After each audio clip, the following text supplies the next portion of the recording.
Hello 11th class, good morning बच्चों। मैं John ma'am बोल रही हूँ, आपकी ज्योग्राफ़ी की मैम। तो एक बार फिर से मैं आप सभी बच्चों का ज्योग्राफ़ी की क्लास में स्वागत करती हूँ। तो बच्चों, आज हम लोग जो आपकी ज्योग्राफ़ी की फर्स्ट बुक है भौतिक भूगोल के मूल सिद्धांत, उसका अध्याय 9 है ना, पढ़ेंगे। और अध्याय है आपका सौर विकिरण, ऊष्मा संतुलन एवं तापमान। ठीक, आज इसका हम लोग भाग 1 यानी पार्ट 1 पढ़ेंगे। इससे पहले हम लोगों ने पाठ 8 यानी अध्याय 8 पढ़ा था, जिसमें हम लोगों ने वायुमंडल का संगठन और उसकी संरचना के बारे में पढ़ा था। तो आज हम लोग पढ़ेंगे, 2 पॉइंट्स कवर करेंगे। सबसे पहला पॉइंट है सौर विकिरण, और सेकेंड पॉइंट हम लोग देखेंगे कि पृथ्वी की सतह पर सूर्य तप में भिन्नता, है ना। तो सबसे पहला पॉइंट आता है हमारा सौर विकिरण। सौर विकिरण, या जिसको हम सूर्य ताप भी कह सकते हैं, इंसोलेशन भी कह सकते हैं। ठीक है बच्चों, सौर विकिरण है क्या, किसको बोलते हैं? तो सौर विकिरण जो है वो सूर्य से निश्चित तापमान पर जो ऊष्मा तरंगों का प्रसरण होता है, उसको हम सौर विकिरण कहते हैं। सूर्य से विकिरण द्वारा जो ऊष्मा है वो लघु तरंगों के रूप में, है ना, या ऊर्जा जो है वो लघु तरंगों के रूप में हमारी पृथ्वी को क्या होती है, प्राप्त होती है। तो सूर्य से जो ऊष्मा या ऊर्जा लघु तरंगों के रूप में हमारी पृथ्वी को प्राप्त होती है, उसे सूर्य ताप या सूर्य तप या इंसोलेशन कहा जाता है, या सूर्य ताप कहलाती है। हमारी पृथ्वी के धरातल पर 1.94 कैलोरी, जो कि प्रति वर्ग सेंटीमीटर प्रति मिनट सौर विकिरण की मात्रा हमारी पृथ्वी को क्या होती है, प्राप्त होती है। यानी हर मिनट हमारी पृथ्वी को 1.94 कैलोरी जो है वो प्राप्त होती है ना। सौर विकिरण को 2 वर्गों में हम रख सकते हैं या रखा जा सकता है। पहला है लघु तरंग विकिरण और दूसरा है दीर्घ तरंग विकिरण। सूर्य से प्राप्त जो विकिरण लघु तरंगों के रूप में होता है, ठीक है।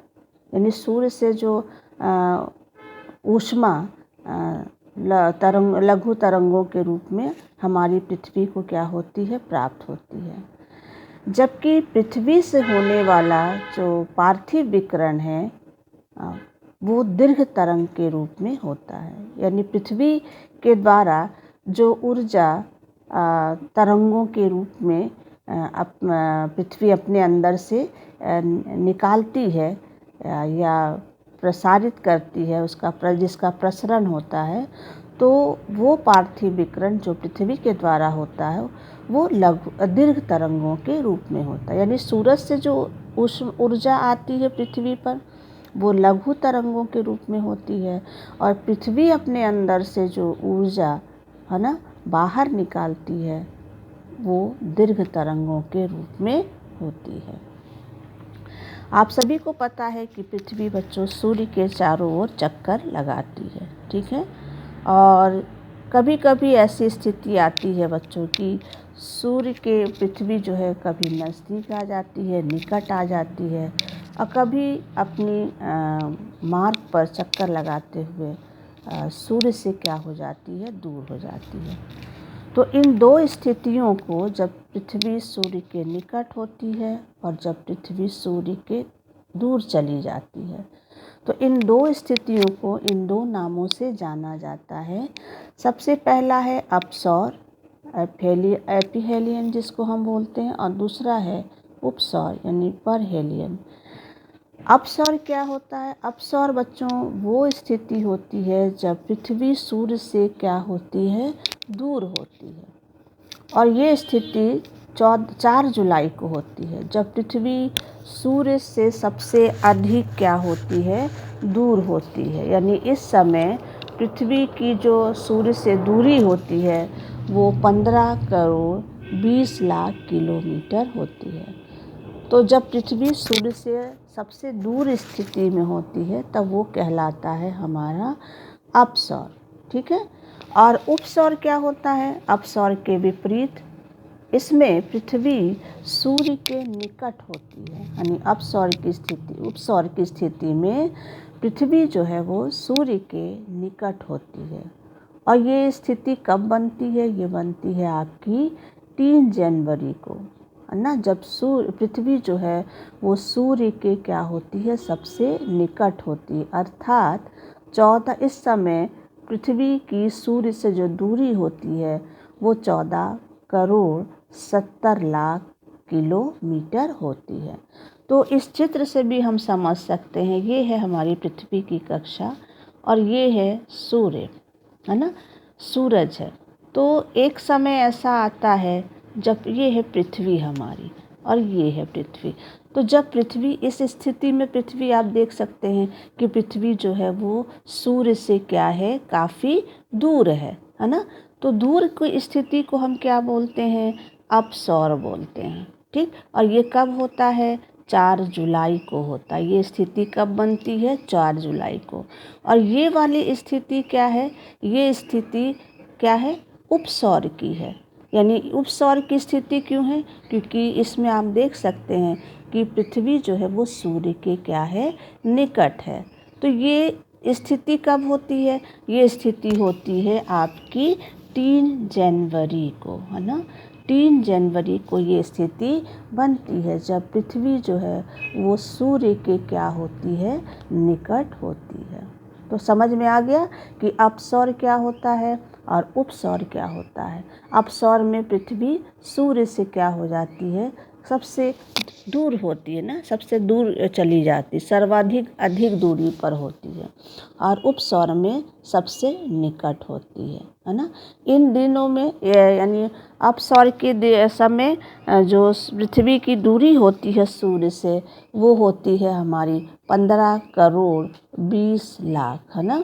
और इस दिन जो पृथ्वी की दूरी होती है सूर्य से वो होती है 14 करोड़ 70 लाख, है ना। तो ये है बच्चों अपसौर और उपसौर की स्थिति। अब चलते हैं हमारी पृथ्वी की सतह पर, दूसरा पॉइंट पढ़ते हैं कि पृथ्वी की सतह पर सूर्य ताप में भिन्नता है ना। तो धरातल पर स्थायी सूर्य ताप की प्राप्ति जो है बच्चों वो सर्वत्र यानी सभी जगह और हर मौसम और हर समय समान नहीं होती, है ना। और इसके कुछ कारक हैं जो इसके लिए क्या हैं? उत्तरदायी हैं कि हमारी पृथ्वी की सतह पर जो सूरज से ऊर्जा प्राप्त हो रही है, जो ऊष्मा प्राप्त होती है, उसमें क्या पाई जाती है? भिन्नता पाई जाती है ना। क्यों पाई जाती है? तो उसको प्रभावित करने वाले ये क्या हैं? 5 कारण हैं या 5 कारक हैं। सबसे पहला कारक है कि पृथ्वी का अपने अक्ष पर घूमना। दूसरा है सूर्य की किरणों का नति कोण। तीसरा है दिन की अवधि। और चौथा है वायुमंडल की पारदर्शिता। और पांचवा है स्थल विन्यास। तो ये 5 कारण हैं जिसके कारण हमारी पृथ्वी की सतह पर सूर्य ताप में क्या पाई जाती है? भिन्नता पाई जाती है। सबसे पहला आता है हमारा पृथ्वी का अपने अक्ष पर घूमना। आपको पता है बच्चों, पृथ्वी अपने अक्ष पर क्या होती है? घूमती रहती है ना। 24 घंटे पर अपने अक्ष पर एक चक्कर लगाती है और सूर्य के चारों ओर भी घूमती है ना। सूर्य के चारों ओर वो 66.5 डिग्री का कोण बनाते हुए घूमती है। ठीक है। और 66.5 डिग्री का कोण बनाकर घूमने के कारण बच्चों पृथ्वी का आधा भाग जो है वो सूर्य के सामने होता है, यानी सूर्य के प्रकाश में होता है, और आधा भाग जो है वो सूर्य के प्रकाश में नहीं होता। यानी आधे भाग में सूरज से ऊर्जा प्राप्त होती है तो आधे भाग में सूरज से ऊर्जा प्राप्त नहीं होती है। ठीक है। तो पृथ्वी का अपने अक्ष पर घूमना भी सूर्य ताप को क्या करता है? प्रभावित करता है। सेकंड है बच्चों वो है सूर्य की किरणों का नति कोण, यानी सूर्य की किरणें जो हैं वो हमारी पृथ्वी पर, धरातल पर सभी जगह एक समान नहीं पड़ती हैं। कहीं सीधी पड़ती हैं और कहीं तिरछी पड़ती हैं। और उसका कारण है बच्चों कि हमारी पृथ्वी जो है वो कैसी है, गोल है ना। गोल होने के कारण हमारी पृथ्वी पर सभी जगह सूर्य की किरणें जो हैं वो एक समान नहीं पड़ती हैं। जैसे ये भूमध्य रेखा है, विषुवत रेखा, और ये है हमारा उत्तरी ध्रुव, ठीक, और ये है हमारा दक्षिणी ध्रुव, ठीक। ये उत्तरी ध्रुव है और ये है हमारा दक्षिणी ध्रुव, ठीक। और ये है हमारी बीच वाली रेखा भूमध्य रेखा, ठीक है। तो सूर्य की जो किरणें हैं वो हमारी पृथ्वी पर सभी जगह एक समान नहीं पड़ती, क्योंकि हमारी पृथ्वी का आकार कैसा है, गोल है। शायद चपटी होती तो सभी जगह समान पड़ती, लेकिन अगर गोल है तो सभी जगह सूर्य की किरणें समान नहीं पड़ती हैं, है ना। अगर हम भूमध्य रेखा पर देखें तो इस भूमध्य रेखा पर जो बीच वाली रेखा है यह है भूमध्य रेखा, यानी इक्वेटर है। भूमध्य रेखा पर सूर्य की किरणें जो हैं वो हमेशा क्या होती हैं, सीधी पड़ती हैं, ठीक है। अतः इसलिए जो विषुवत रेखा के निकट के जो क्षेत्र हैं वो सबसे ज़्यादा क्या होते हैं, ऊष्मा प्राप्त करते हैं, सूर्य से सबसे ज़्यादा ऊष्मा प्राप्त करते हैं, ऊर्जा प्राप्त करते हैं। लेकिन भूमध्य रेखा यानी विषुवत रेखा से जैसे जैसे हम उत्तरी ध्रुव की ओर बढ़ते हैं या दक्षिणी ध्रुव की ओर बढ़ते हैं, सूर्य की किरणें जो हैं वो यहाँ कम पड़ती हैं, यानी तिरछी पड़ने लगती हैं।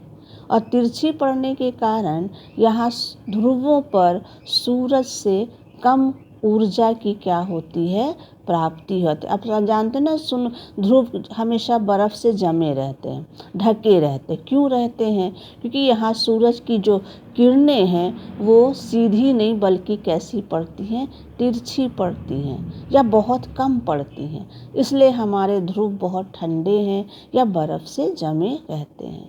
तो ध्रुवों पे कम ताप की प्राप्ति होती है और भूमध्य रेखा यानी विषुवत रेखा के निकट के क्षेत्रों में ज़्यादा ताप की प्राप्ति होती है। अब आता है हमारा तीसरा कारण क्या है? तीसरा कारण है दिन की अवधि।